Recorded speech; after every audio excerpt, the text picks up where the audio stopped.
Un saldo de 14 policías muertos dejó una emboscada del cártel Jalisco Nueva Generación a fuerzas municipales de Aguililla, en Michoacán. La Comisión Estatal de Derechos Humanos hizo un llamado a la Secretaría de Seguridad y Protección Ciudadana para que establezca una estrategia de seguridad para el Estado y se atienda el problema de la violencia allá en Michoacán.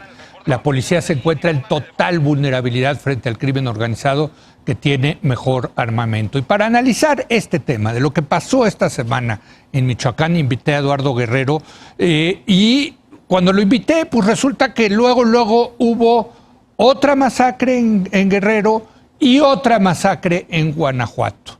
Así que, Eduardo, ¿cómo estás? Buenas noches. ¿Qué tal? ¿Cómo estás, Leo? Híjole, mano, es que ¿Sí? no acabas de analizar una cuando ya está la segunda, la tercera.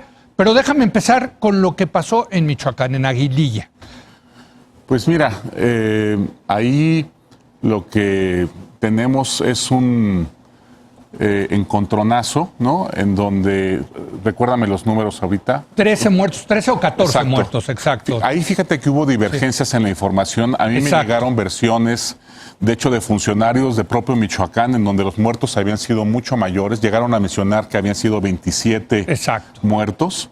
Es muy sorprendente ahí lo que sucedió, Leo, porque iba un convoy policial con alrededor de 30 elementos. Policías estatales, ¿no? Policías estatales, para cumplir una diligencia judicial. Parece que iban a recoger a una señora con su hija por un asunto de familiar. Y me parece que ellos estaban conscientes del riesgo, porque un número tan alto de policías para ir a recoger a una señora con su hija, pues no es usual. Entonces, fueron atacados. ¿Emboscados? Emboscados. O sea, sí los estaban esperando, digamos. Así es. Todo parece, ¿no? Por el número de bajas. Sí. Y el número de 13 luego lo modificaron a 14, más 4 heridos. Pero versiones, yo tengo la versión de un exdelegado de la PGR en Michoacán, 27 muertos, que esta nunca se hizo oficial.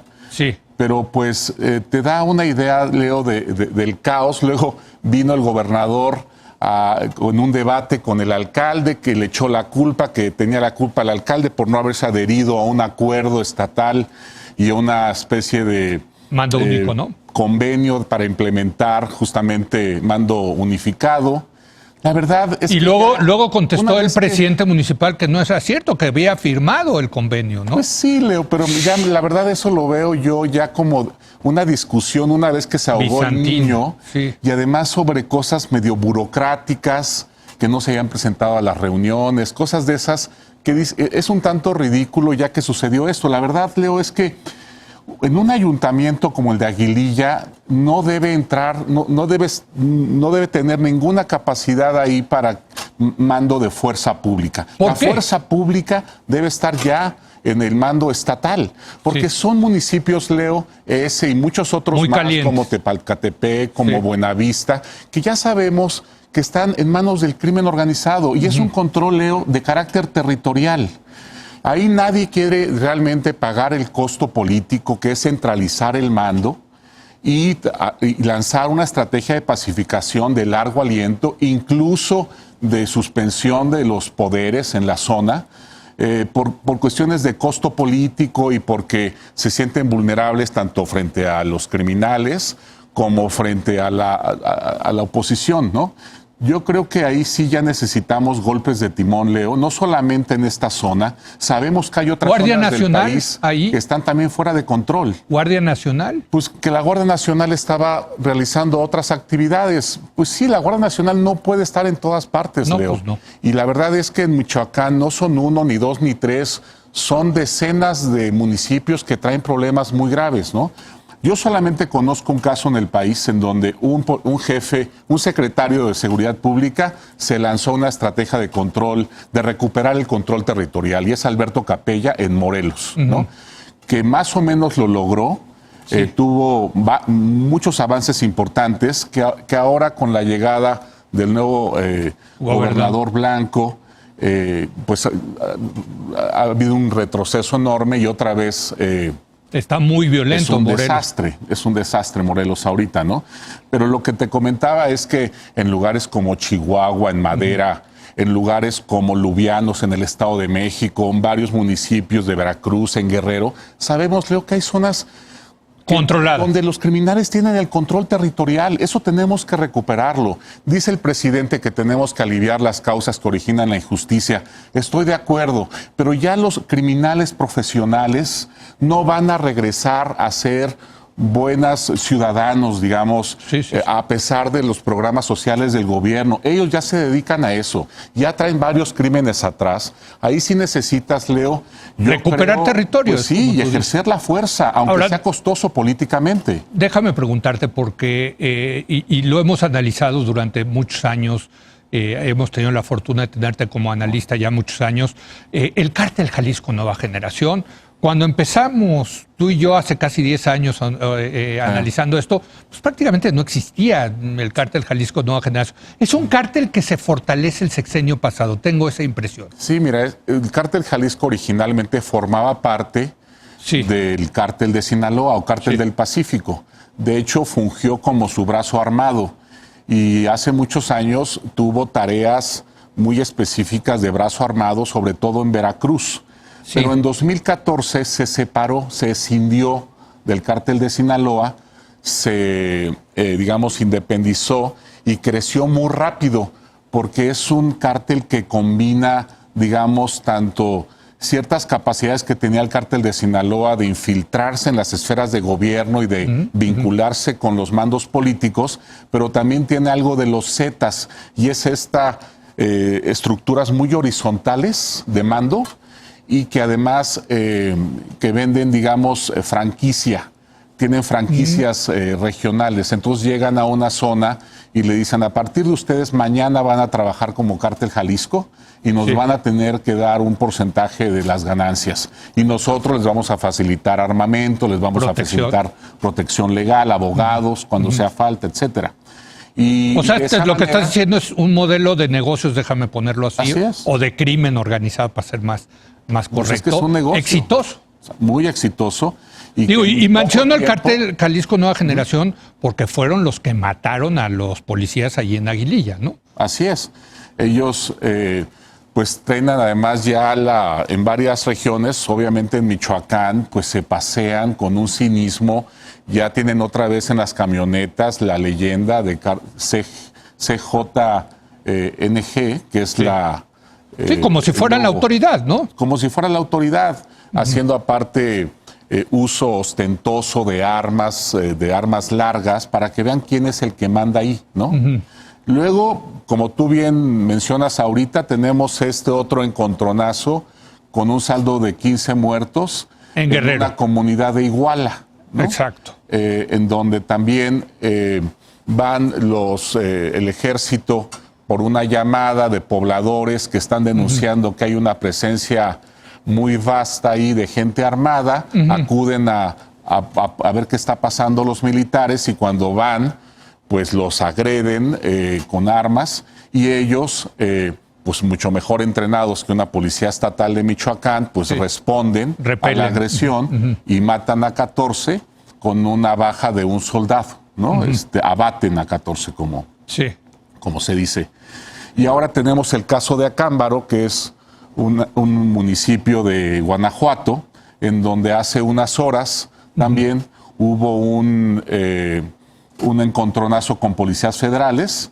Parece que un policía federal resultó herido, parece que hay 4 heridos de civiles, pero bueno, las fotos que me llegaron, pues no se ve que estén heridos, están tirados ahí en el suelo sin moverse. Parecen muertos, tú me las enseñaste. Parece que están muertos, entonces posiblemente al rato se reporte que ya murieron estas personas. Entonces tenemos 3 eventos de alto impacto con muchos muertos. En pocas horas. En muy pocas horas, en Guanajuato, en Guerrero y en Michoacán. Y yo te diría unas horas después de que el secretario Durazo, secretario de Seguridad Pública, presentó en la conferencia matutina del presidente un informe, al parecer muy completo, y creo que muy honesto, por decir, hombre, no hay mucho que presumir, se ha mantenido la tasa de homicidios, que está altísima, en fin, y eso se interpretó, Eduardo, como, hombre, sale el gobierno a decir eso,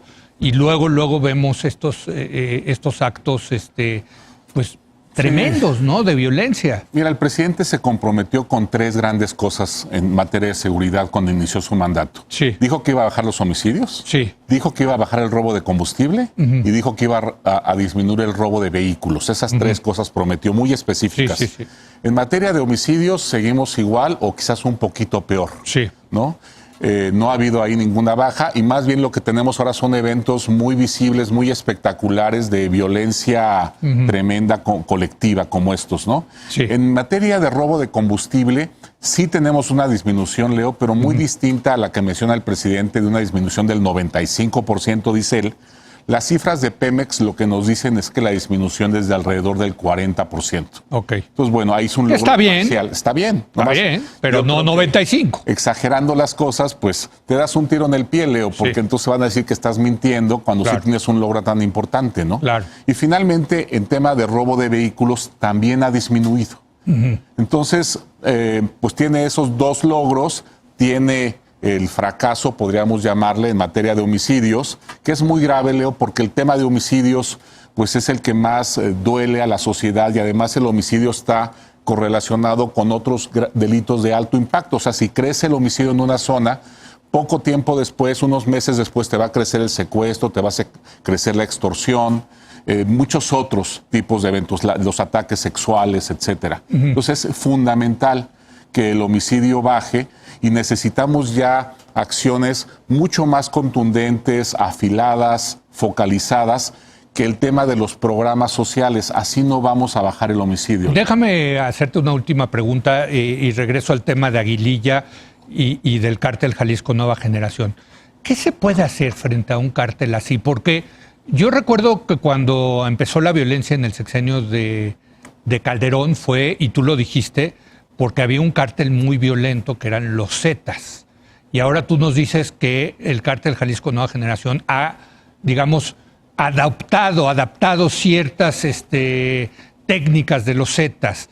¿Qué se puede hacer al respecto con este cártel que está resultando pues igual de violento, me atrevería a decir, que los Zetas, Eduardo? Mira, un logro muy importante que hubo contra la violencia fue al final del sexenio de Calderón. Calderón era muy necio, Leo, de que la estrategia que él estaba implementando era la correcta.